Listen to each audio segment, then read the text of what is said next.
बताता हूँ कि जो हिजबुल्लाह के जो लोग थे वो कम्युनिकेशन कैसे इस्तेमाल करते थे। देखिए मैं बताता हूँ,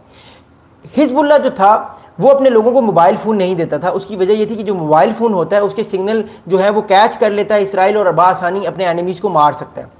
हिजबुल्लाह ये करता था कि वो एक्सपोर्ट करता था पेजर्स ताइवान से, ताइवान की कंपनीज के साथ। ताइवान जो था वो पेजर्स उनको देता था। पेजर जो होता है वो एक फ़ोन की तरह की ही चीज़ होती है, लेकिन वो से डिफरेंट होती है और उसको डिटेक्ट करना, उसको जो है वो उसके सिग्नल्स को पकड़ना आसान नहीं होता और वो सिर्फ बड़े प्राइवेट कन्वर्सेशन के लिए वो चीज़ यूज़ होती है। अब कई लाख पेजर्स जो थे वो हिजबुल्लाह के जो लोग थे उन्होंने ऑर्डर किए, किसके साथ?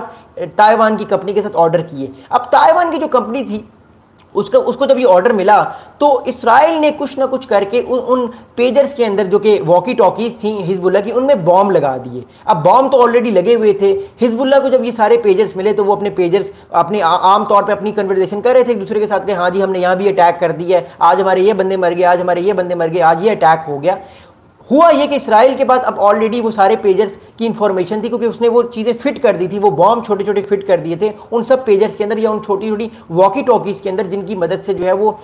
हिजबुल्लाह के लोग आपस में कम्युनिकेट करते थे। अब इसराइल ने ये किया, जब उसको पता लगा कि this is the right time, अब हम सारे जो हिजबुल्लाह की मेन लोग हैं उनको हम मार सकते हैं, तो उसने वो बम एक्टिवेट कर दी और फ़ौरन हज़ारों और लाखों की तादाद में जो पेजर्स हैं यानी जो वॉकी टॉकीज़ हैं हिजबुल्लाह की, जो कि ताइवान से उन्होंने मंगवाई थी, वो फटने लगे। उससे ये हुआ कि बहुत मैसिवली तादाद में रिपोर्ट्स आना शुरू होगी कि पेजर्स जो है वो फटने लगे हैं। उससे ये पता लगा कि जो हिजबुल्लाह पेजर्स यूज़ कर रहा था, जो कि हिजबुल्लाह वॉकी टॉकीज़ यूज़ कर रहा था, वो फटना शुरू हुई और उनके बहुत सारे लोग और मारे गए। इससे हिजबुल्लाह और वीक हुआ और उसका कम्युनिकेशन नेटवर्क ही ख़त्म हो गया। क्योंकि देखिए, आप एक अपने एनिमी का या आप अपने एडवर्सरी का कम्युनिकेशन नेटवर्क ही ख़त्म कर दें, उसको तबाह कर दें, तो ऑब्वियसली उसके लिए मुश्किल होता है अपने एडवर्सरी के खिलाफ जंग लड़ना। तो इसराइल ने ये बहुत इंपॉर्टेंट काम किया अपने एनिमी, अगर मैं इसराइल की पॉइंट ऑफ व्यू से बात करता हूँ।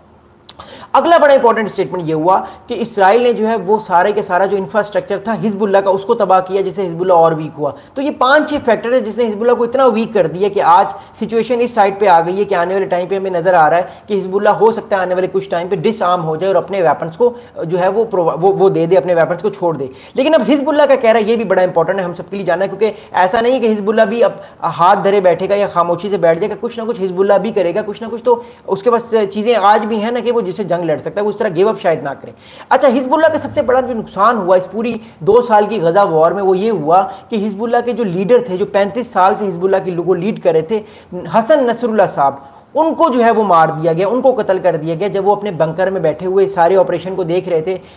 हिजबुल्लाह और इसराइल की वॉर को देख रहे थे, हिजबुल्लाह और गजा की वॉर को देख रहे थे। तो उस टाइम जो है वो इसराइल ने जो है वो अपनी एयर स्ट्राइक्स के थ्रू जो हिजबुल्लाह के लीडर थे हसन नसरुल्लाह साहब, उनको जो है वो अटैक किया और उनका सारा इलाका जो है वो जहाँ पे वो बैठे हुए इन सब चीज़ों को देख रहे थे उनको अटैक किया और वो मारे गए। ये बहुत ऐसी चीज़ थी जिससे हिजबुल्लाह का जो मोरल है वो डाउन हुआ। आप याद रखिएगा एक चीज़, एक आदमी इतने अरसे से एक मिलिट्री या एक मिलिट्री विंग को इतने अरसे से लीड कर रहा हो, अगर उसको मार दिया जाए एकदम, तो जो मिलिट्री होती है उसके अंदर मोरल डाउन होता है। हसन नसरुल्लाह साहब जो थे ये हिजबुल्लाह के फादर फिगर माने जाते थे, हिजबुल्लाह के कि बहुत बड़े आदमी माने जाते थे, इनकी बहुत तारीफ होती थी, इनकी बहुत ज़्यादा आप कह सकते हैं कि लोग इनको बहुत मानते थे, इन पर बहुत एतमाद था। इनके कत्ल होने के बाद एक बहुत बड़ा लीडरशिप में हिजबुल्लाह की फुकदान आया और जो नई लीडरशिप आई वो भी इतनी ताकतवर नहीं थी और अभी भी वो इतनी ताकतवर नहीं है कि वो ऐसे डिसीजंस ले सके जिससे हिजबुल्लाह अपने आप को बचा सके। देखिए, जो हसन नसरुल्लाह साहब थे वो एक ना एक तरह के वो एक स्ट्रेटजिस्ट आदमी थे, वो बड़े समझदार आदमी थे। उनको पता था कि मैंने अपनी इस पॉलिटिकल क़यादत को या अपनी इस मिलिट्री क़यादत को कैसे सर्वाइव करना है और कैसे इसराइल के साथ मैंने जंग लड़नी है। बट जो नई क़यादत आई है उसके बाद आई थिंक वो विजन नहीं है या शायद वो एक्सपीरियंस नहीं है कि वो उस चीज़ को लड़ सके या उस प्रेशर को हैंडल कर सके। इस वजह से भी हिजबुल्लाह हमने ये फील किया है कि पिछले कई महीनों में बहुत वीक हुआ है।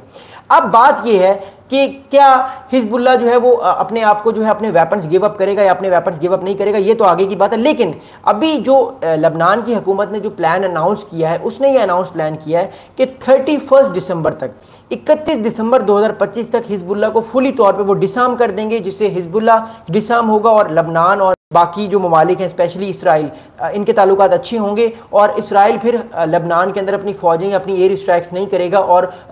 लबनान की जो गवर्नमेंट है उसको